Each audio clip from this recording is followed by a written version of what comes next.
lanjut kita akan mendengarkan pencerahan selanjutnya. Nomor berapa untuk dibuka boxnya? Ya, nomor 1 lah. Nomor 1, silakan kita buka nomor 1. Oh, buka box nomor 5. Berarti kita menuju box nomor 5. Oke, box nomor 5 kita buka. Iklim. Oh. Nah,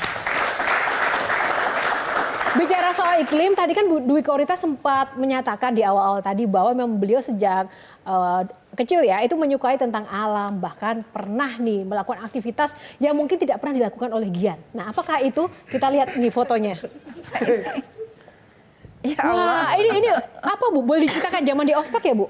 Itu di Kulon Progo, di perbukitan Menoreh, di sungai, yang saat itu sering untuk mandi sapi, kerbau gitu. Kami dilantik di situ. Dilantik di situ. Dan di situ juga Ibu masuk di organisasi pencinta alam juga?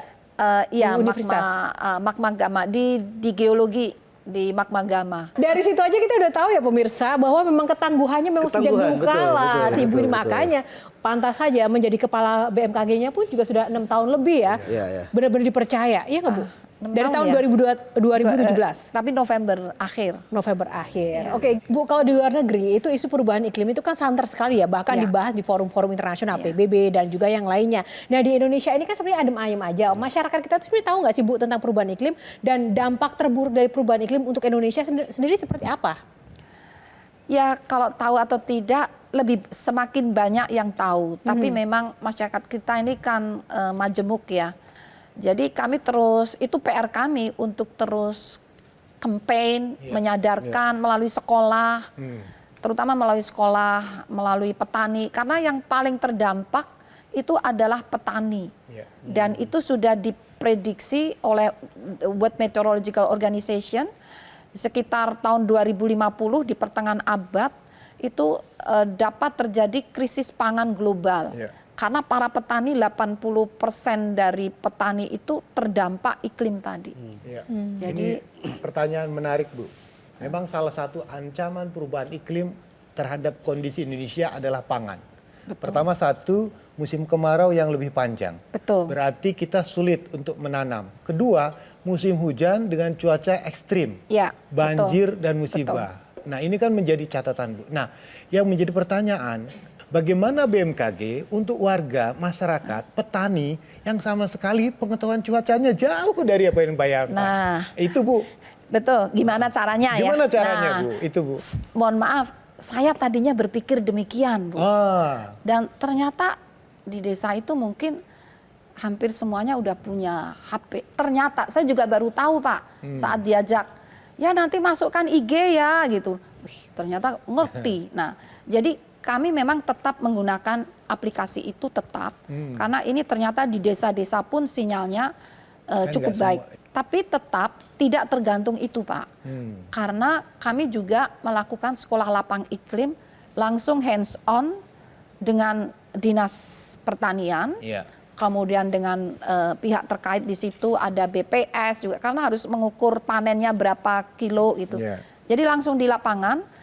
Mengenalkan petani itu diajarkan bagaimana mengenali cuaca dan bagaimana memutuskan pola tanamnya kapan mulai menanam. Itu kami ajarkan dan kami beri alat sederhana gitu. Bu, dulu waktu kecil kan suka diajarin semua bulan yang berakhiran adalah musim hujan. Masih berlaku nggak sih itu Bu? Sekarang udah geser-geser. udah nggak, justru itu kalau kami dengan para petani selalu. Petani itu kan dulu mengandalkan itu kalau orang Jawa bilang ilmu titen, ilmu titen ya. Tapi sekarang ilmu titennya itu udah pada rusak gitu. Nah, itulah kenapa latar belakang kami mengenalkan sekolah lapang iklim. Bu, mungkin nggak kita punya 2 iklim? Tiga iklim. Tiga iklim. Satunya? Satunya yang ada snow. Jadi untuk secara lokal bisa, tapi kita nggak bisa mengatakan bahwa Indonesia secara umum punya 3 musim, faktanya nggak bisa di general. Tapi mengapa bisa daerah tertentu tiba-tiba ada hujan es, ada suhu drop seperti di Wonosobo itu, kenapa? Itu pengaruh selain Wonosobo itu misalnya, itu kejadiannya pada bulan-bulan tertentu. Di saat angin dari Australia bertiup ke arah, itu kan anginnya dingin. Dingin. Itu biasanya malah di musim kemarau. Ya. Dingin kering itu malah bisa muncul embun dan juga elevasinya tinggi. Elevasinya tinggi, jadi titik embun itu lebih juga membekunya, bergeser. Membekunya itu juga. Saya juga setuju sih kalau Indonesia ada musim salju ya. Jadi biar nggak usah jauh-jauh. Oke, Kang Maman silakan Kang Maman. Nah, tadi begitu lihat Ibu di Bukit Menoreh, saya langsung teringat api di Bukit Menorehnya S.H. Mintarja. Itu kan pergulatan rimba persilatan, pecahnya Demak, Jipang berhadapan dengan lawannya, Joko Tingkir menggantikan. Langsung saya terbayang iklimnya seperti iklim sekarang. Perempuan badai, tapi kan badai juga bisa berlalu kan? Iya. Karena politik, Ibu selesai di BMKG, akan kemana seorang Ibu Rita? Kalau saya kan masih sebagai pegawai Universitas Gadjah Mada. Jadi istilahnya ditugaskan di BMKG sampai batas waktu tertentu. Kalau udah selesai kembali ke Universitas. Tidak ada sinyal-sinyal kalau presidennya UGM, Ibu Rita jadi menterinya. Oh enggak, sekarang presiden juga UGM. Aku juga enggak jadi menteri. Terima kasih. Jelajahi cara baru mendapatkan informasi. Download Metro TV Extend sekarang.